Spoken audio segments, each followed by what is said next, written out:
Ongi etorri, herri erratiko entzule. Bienvenidas y bienvenidos todos, amigos de Radio Popular. Suena ya la sintonía de la Sociedad de Estudios Vascos. Un día más nos acercamos en esta mesa redonda, en esta tertulia entre amigos, en la que queremos poner sobre la mesa un tema de actualidad.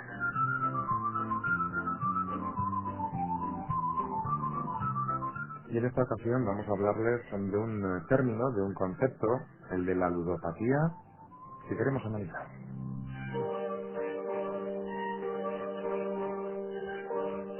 ¿Qué significa este concepto, este término, el de la ludopatía? Eso no es una enfermedad, es una patología. ¿En qué ámbitos sociales se produce? De todo ello vamos a hablar con tres amigos de la Sociedad de Estudios Vascos.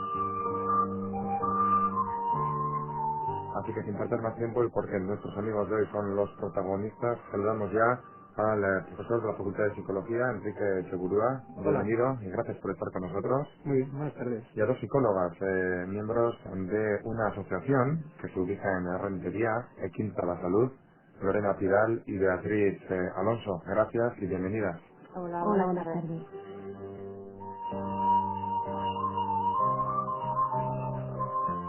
Bueno, habrá tiempo de desgranar el término, pero empecemos por lo genérico. Si yo os pregunto por este término, por ludopatía, ¿cuál sería la respuesta? ¿Qué significa? ¿Qué es este concepto de ludopatía? Por romper los cánones habituales en la sociedad, ya que hay dos mujeres y un hombre, empecemos a la inversa, empecemos por el hombre. Enrique Chegurúa, coméntanos, cuando a uno le preguntan por ludopatía, ¿qué responde? ¿Qué significa? Bueno, ludopatía o juego patológico lo que viene a significar es la adicción al juego de apuestas, por así decirlo.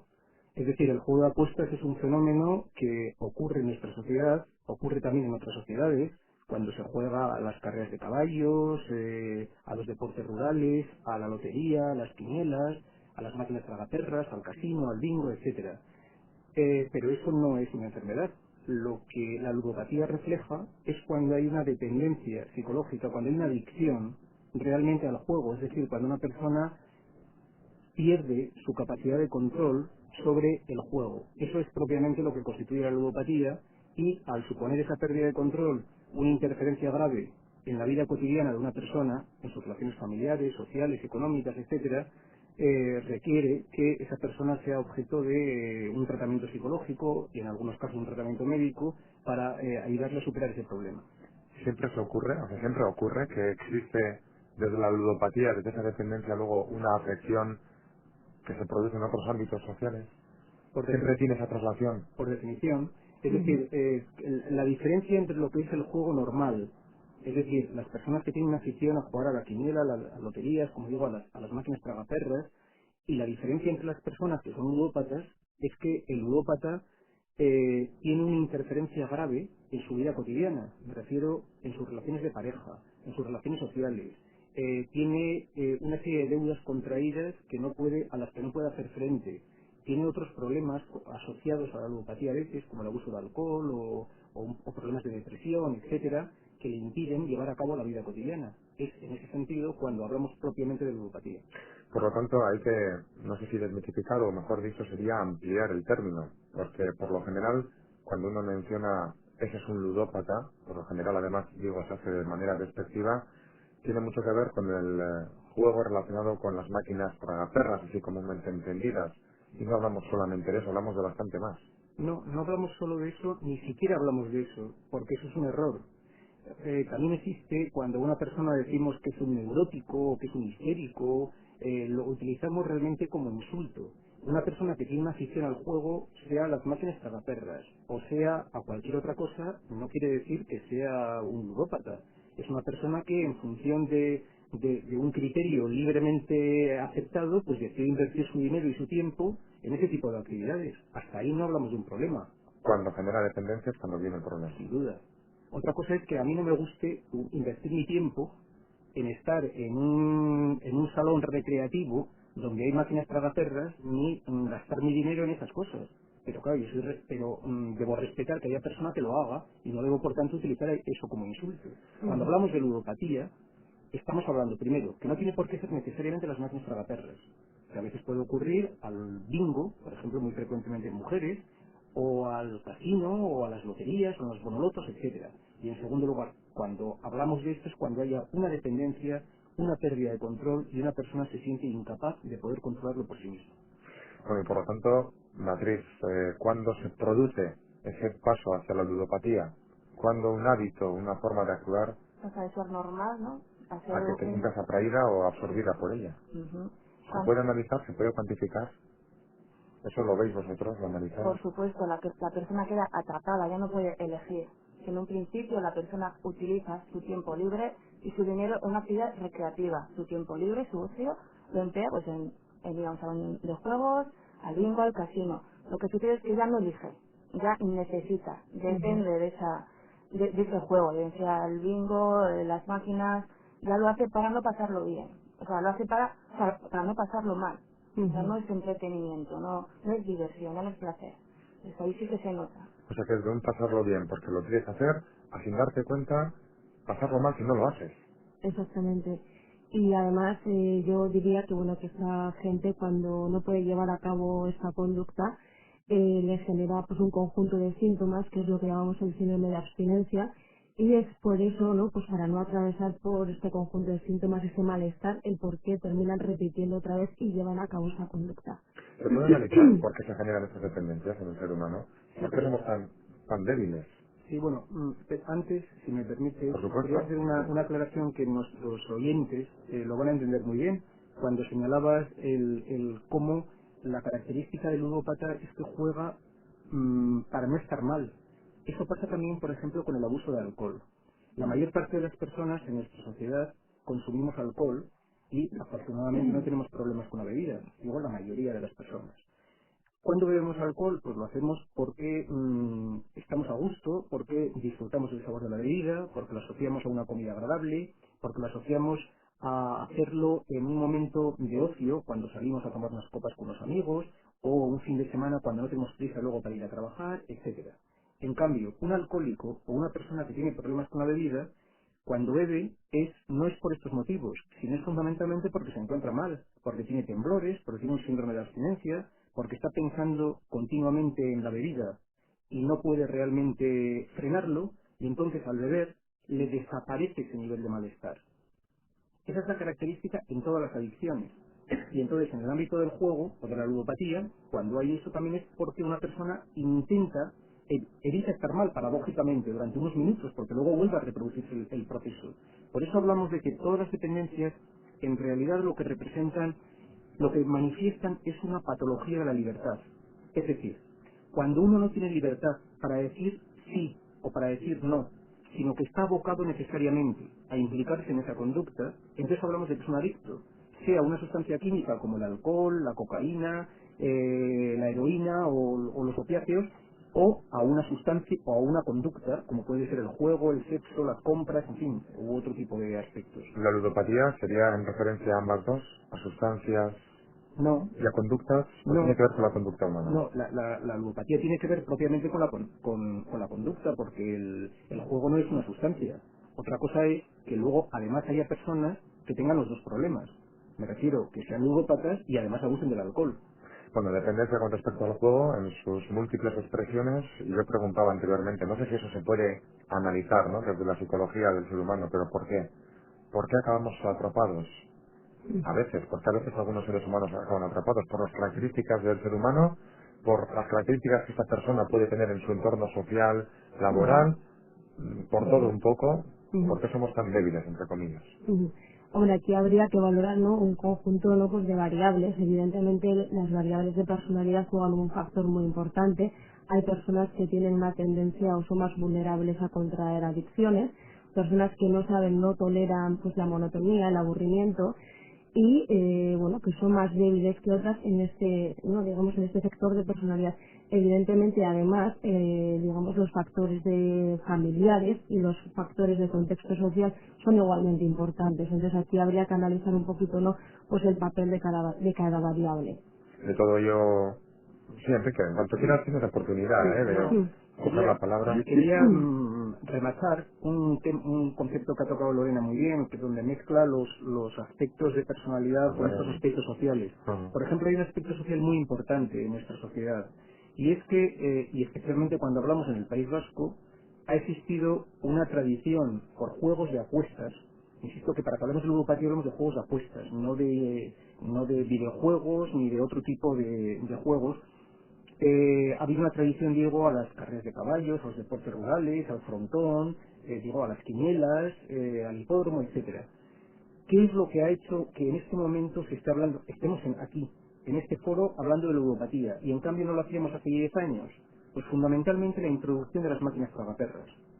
La introducción de las máquinas tragaperras, que ocurre hace unos 15 años, por lo que se refiere a toda España, en concreto en el País Vasco, supone una introducción masiva de máquinas, ya no en lugares de juego, sino en cualquier tipo de lugar de ocio, especialmente en bares, cafeterías, restaurantes, etcétera, con lo cual muchas personas se sienten inclinadas o se sienten tentadas para jugar por un juego de apuestas que supone una inversión de poco dinero, solamente unas cuantas monedas, que lo hace además al mismo tiempo que se toma una cerveza o que se está tomando un café o que está viendo un partido de fútbol en la tele. No, todo eso supone un nivel de riesgo para las personas más vulnerables. Me refiero a personas que tienen conflictos, como decía Lorena, que se sienten aburridas, que tienen dificultades interpersonales, que es impresionante. Por tanto, se ve aquí cómo, en el caso de la ludopatía, es un marco excelente para ver cómo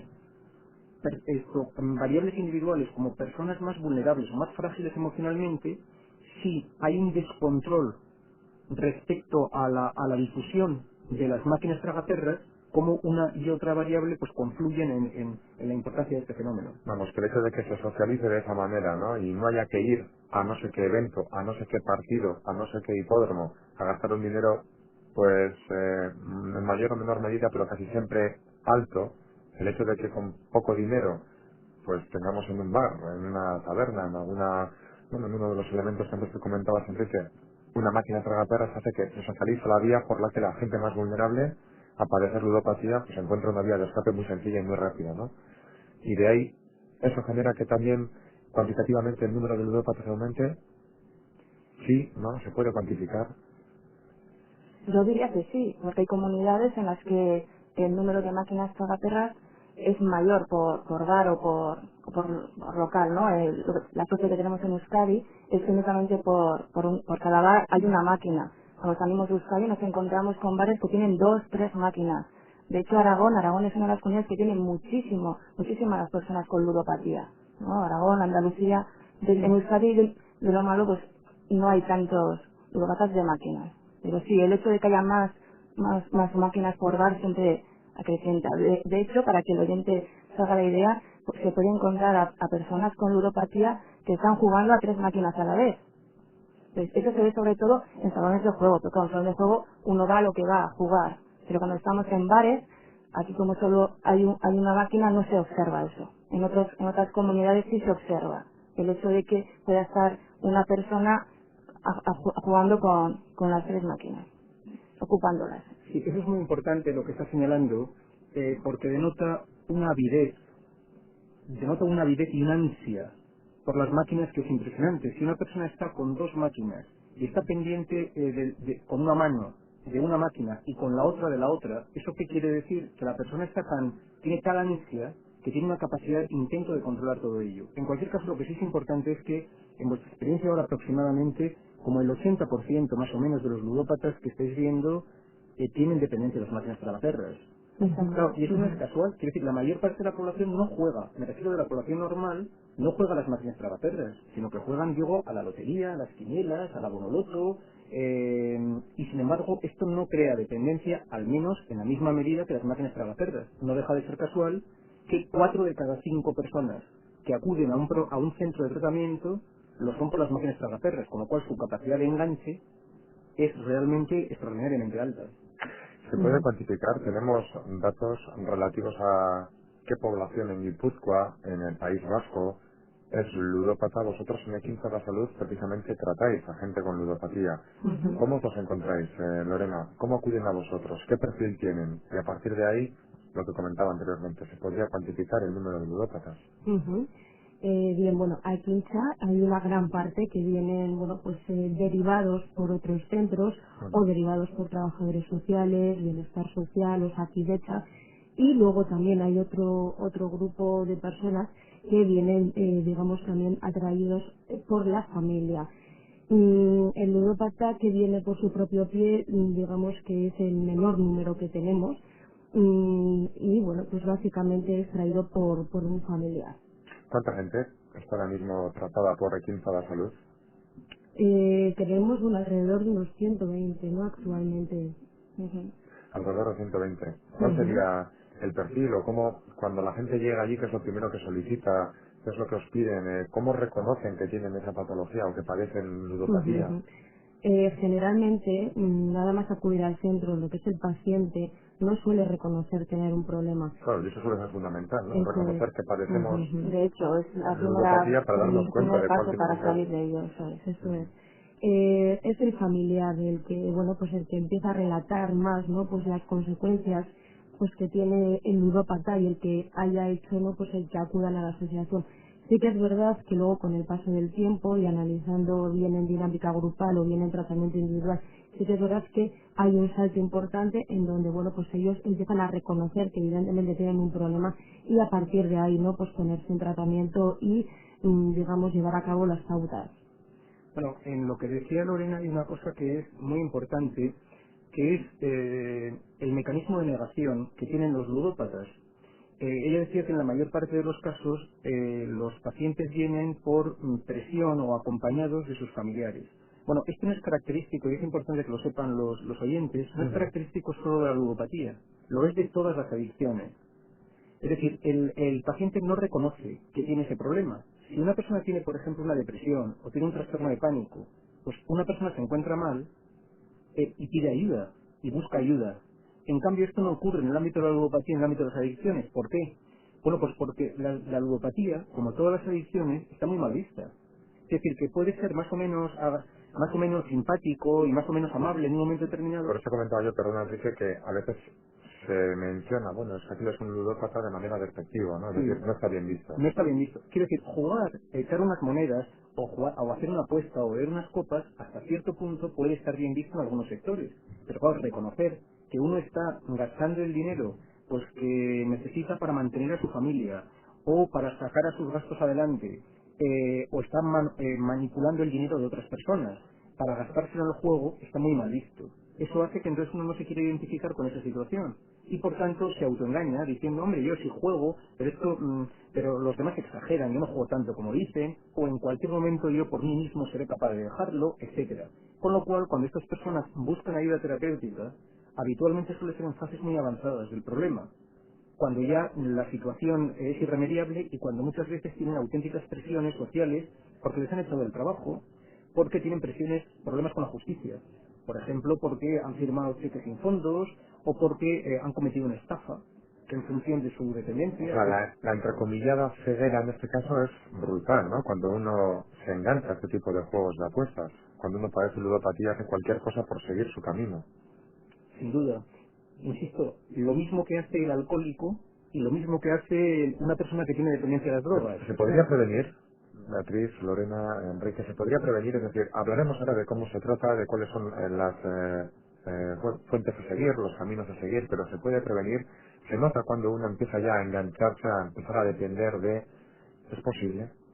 Por supuesto, sobre todo una clave sería el hecho de que deberíamos enseñar a nuestros hijos, a los adolescentes, sobre todo a solucionar problemas, ¿no? Que si son capaces de solucionar problemas, no recurrirán al hecho de estar pues un rato jugando a la máquina para olvidarse de las situaciones que le están creando malestar, ¿no? Si son capaces de o sea, si poseen habilidades sociales pues para tener relaciones con los amigos, con los padres, si tienen una muy buena comunicación, todo eso hace que una persona tenga recursos, sepan afrontar el día a día sin que se vea, pues, no sé, agobiado de todo lo que sucede, ¿no? También es cierto que la sociedad de hoy en día es muy estresante, ¿no? Entonces, hay que prevenir en todos los sentidos para tener bienestar personal. Mencionabas tú, Beatriz, lo de la educación. Me ha venido a la cabeza que aquí hemos solido a realizar programas relativos a la inmigración.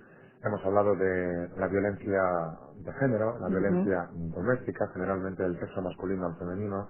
Y en la mayoría de los casos se hablaba de la educación, de incidir en los primeros años de vida del niño o de la niña, Ujú. pues bien, o de que no hay que tener actitudes xenófobas, bien, de que evidentemente el maltrato está mal, etcétera, ¿no? Digo, me estáis poniendo vosotros el mismo caso, ¿no? La educación acaba siendo tan importante, es vital. Y digo más, ¿estamos educando mal a los pequeños hoy en día? Porque claro, todo el mundo, cuando habla de violencia doméstica o habla de xenofobia, etcétera, incide en una mejor educación. Vosotros habéis dicho lo mismo. La Bueno, educación tiene esos puntos débiles, para entendernos. bueno, sí y no. Vamos a ver. Primero, hay que pensar que en una sociedad democrática hay opciones para ser bueno y para ser malo.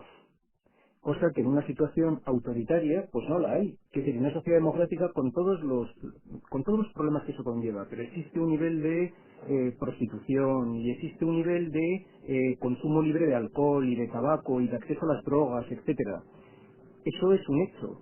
Es decir, que lo que una persona sana tiene que aprender es a ser Equilibrado. bueno, o a ser bueno no porque no le dejen ser malo, sino porque el ser bueno sea resultado de una opción personal en donde una persona ante una panoplia de alternativas muy grandes que le ofrece la sociedad elija aquellos caminos donde pueda obtener un nivel de satisfacción personal, donde pueda obtener un nivel de comunicación con los demás y donde pueda obtener una situación en donde no se cause daño a sí mismo ni cause daño a los demás, pero sabiendo que tiene a mano el poder recurrir a ese tipo de situaciones. Bien, pero entiendo que ahí también la familia será un valor fundamental, ¿no? Por supuesto. Pero yo siguiendo un poco la línea de Enrique, sí diría que, claro que para tener la libertad de escoger hay que tener la información.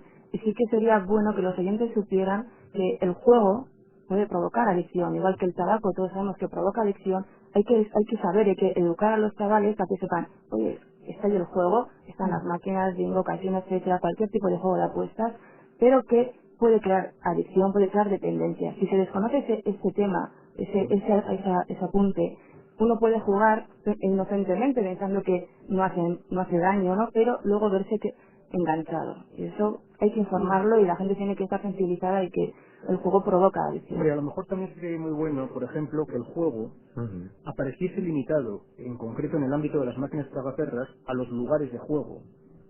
Quiero decir, Y romper esa vía tan fácil de socialización del elemento donde el más débil acaba sin entrando, ¿no? duda, si nos encontramos con el perfil más preocupante en más preocupante, uno de los más preocupantes en nuestro contexto social, que es el de chicos o chicas de 16, 17, 18 años que tienen un nivel de fracaso escolar, que no les interesa nada lo que están estudiando, que no se sienten compensados socialmente, que tienen un déficit de autoestima. ¿Y dónde pasan mucho tiempo? En los bares. ¿Y en los bares qué hay? Pues en los bares hay alcohol y también hay máquinas tragaperras.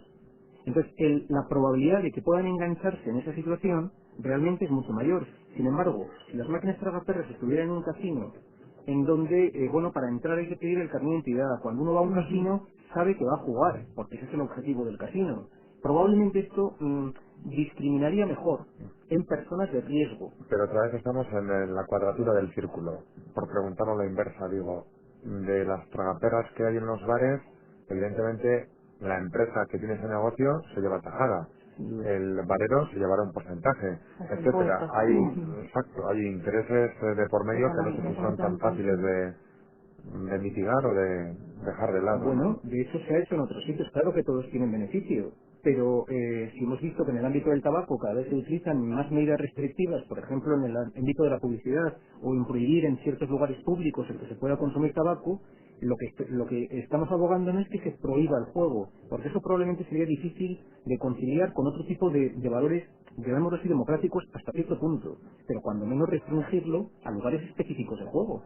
Es decir, que uno pueda ejercer esa libertad de poder hacerlo, pero en cambio que no se le tiente a una persona, sobre todo en personas de riesgo, como estoy refiriéndome en este tipo de personas jóvenes que no tienen criterios propios y donde entran realmente en bares donde no hay un control acerca de su edad, por ejemplo. Pues claro, lo que está prohibido es vender bebidas alcohólicas a menores de 18 años, pero no está prohibido entrar en un bar a menores de 18 años.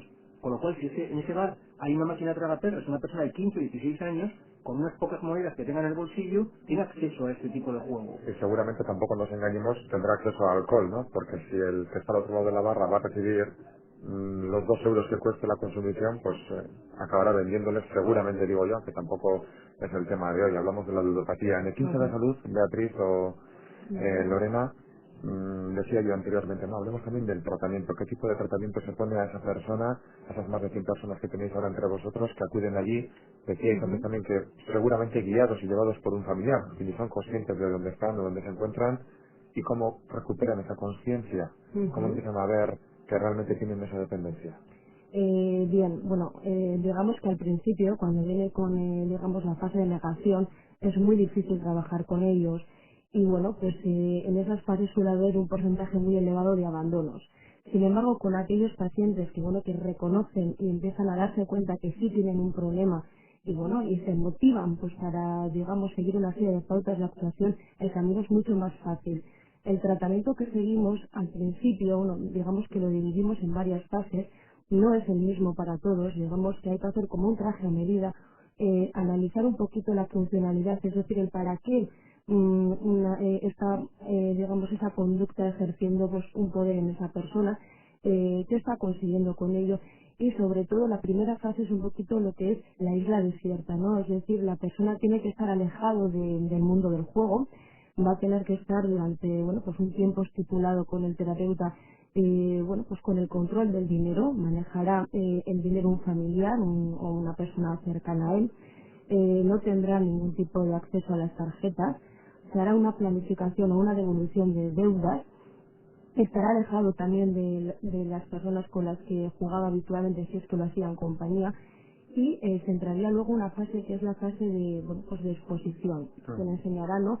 lo importante ¿no? a tener una serie de recursos, una serie de habilidades para enfrentarse al mundo en el que vivimos, el mundo real, el mundo en donde tenemos máquinas por doquier, otro tipo de conductas. ¿Cuál sería, te pregunto, esa habilidad principal que tiene que saber el ludópata para enfrentarse a su situación?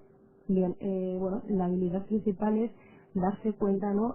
Digamos, la reestructuración vital, el hecho de que, bueno, que haya un cambio de estas adicciones o estos hábitos negativos que él tiene por otros más adaptativos, en donde, bueno, pues él se vaya dando cuenta que con la devolución de deudas o, sí, Si parece que tienes algún problema, no pasa nada, Lorena, con los cascos, ¿verdad? sí, aparte no te digo, no te digo. Pues si quieres, quítatelos, no hay ningún problema. No hay ningún problema, Lorena. Nos estabas comentando sobre la principal habilidad. Sí, Ignacio, sí, lo que estaba diciendo ella de la necesidad de adaptarse a un nuevo estilo de vida, el buscar una serie de actividades alternativas al tema del juego. Esto es importante porque un ludópata acaba por dedicar toda su vida realmente al ámbito del juego. Me refiero, todo su tiempo disponible lo dedica paulatinamente al ámbito del juego. Si nosotros, el objetivo en un ludópata es que no vuelva a jugar, eso quiere decir que esa persona va a experimentar un vacío extraordinariamente importante. Y si queremos que esta conducta de abstinencia respecto al juego se mantenga con el tiempo, lo que nos es importante es enseñarle a buscar otras actividades de gratificación.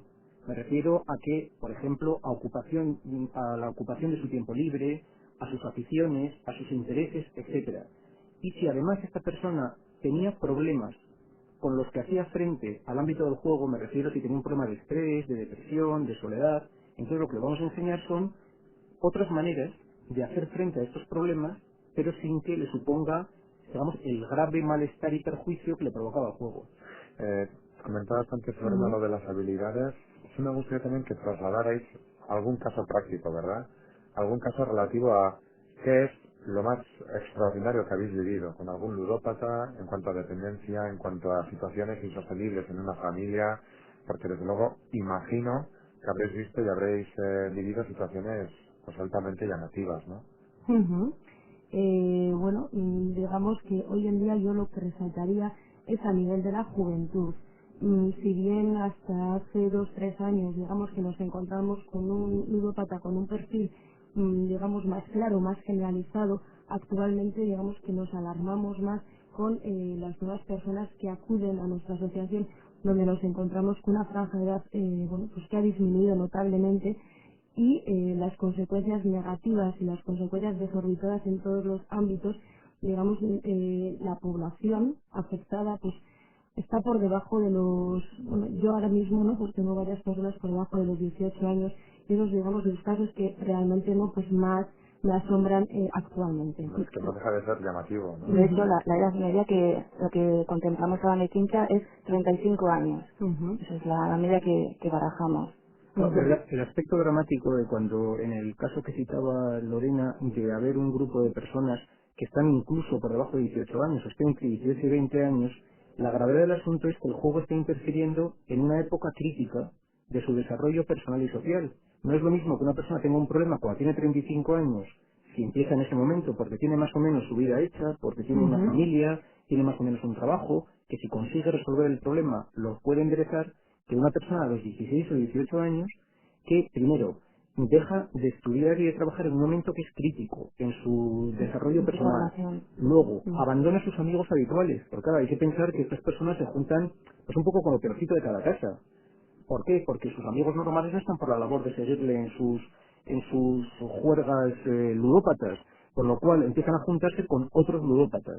Eso quiere hacer que pierden sus contactos sociales, su nivel de incluso de establecimiento de relaciones de pareja. Muchas veces surgen también con personas también problemáticas, con lo cual la interferencia en su vida es terrible. Y en una época de desarrollo que puede no ya condicionar, sino focalizar o dirigir o casi arruinar su vida de una manera irreversible. Bueno, tenemos Ujú. experiencias. Piensa un poco, por ejemplo, en una experiencia muy grave que tuvimos en el País Vasco, en toda España, pero aquí en concreto con el ámbito de la dependencia de opiáceos. Con el caso de los heroinómanos de los años 70 y 80, que eran personas que se enganchaban a la heroína cuando tenían de 16 a 20 años. Algunas de esas personas, independientemente de que luego hayan dejado el consumo de heroína, pero habitualmente han tenido unas dificultades enormes de readaptación por pescarles esta dependencia en los momentos críticos de su desarrollo personal y Sí, social. sí, generaciones y generaciones perdidas Sí. ha habido ahí. ¿Existen diferencias, ahora que hablábamos de generaciones, entre hombres y mujeres? En cuanto a la ludopatía, ¿afecta por igual a las mujeres y a los hombres? Lo que sí, pues has dado en el clavo, sucede, hemos dicho que son enfermedades de la negación, entonces claro, las personas niegan que están jugando y sobre todo si hemos dicho que estigmatiza mucho, se ve al ludópata despectivamente, cuando se da en el caso de la mujer, ese cariz despectivo es aún más, se les trata más negativamente y eso hace que retrase en el momento de buscar ayuda, con lo cual se agravan los problemas, ¿no? Cuando llegan ya es un punto en el que han pasado muchos años Y de eso, trastorno. perdona, Beatriz, ¿y eso por qué ocurre?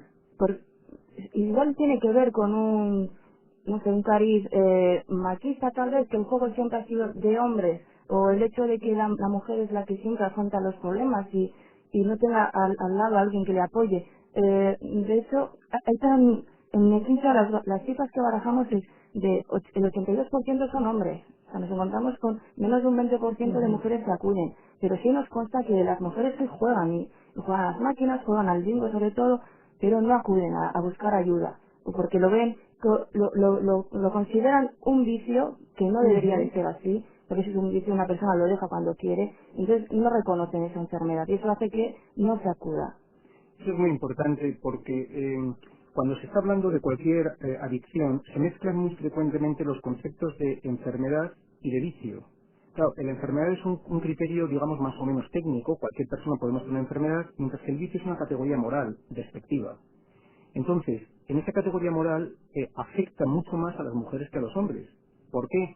Porque en muchos hombres se considera que ese problema de que tengan un problema de juego no tiene la misma gravedad que el que tiene una mujer. Porque una mujer, por la edad en que afecta esto, habitualmente por término medio, en torno a los 30 años, 30 a 25 Ujú. años que estaban señalando, la mayor parte de ellas son madres, tienen niños pequeños, digo por la edad en que estamos hablando, tienen Ujú. niños pequeños, muchas veces llevan la contabilidad de casa, me refiero a la intendencia, de la preocupación pues de atender a los niños, de pagar facturas, etcétera. Entonces, si una persona abandona, por ejemplo, que se le ha olvidado, se le ha pasado la hora de ir a buscar al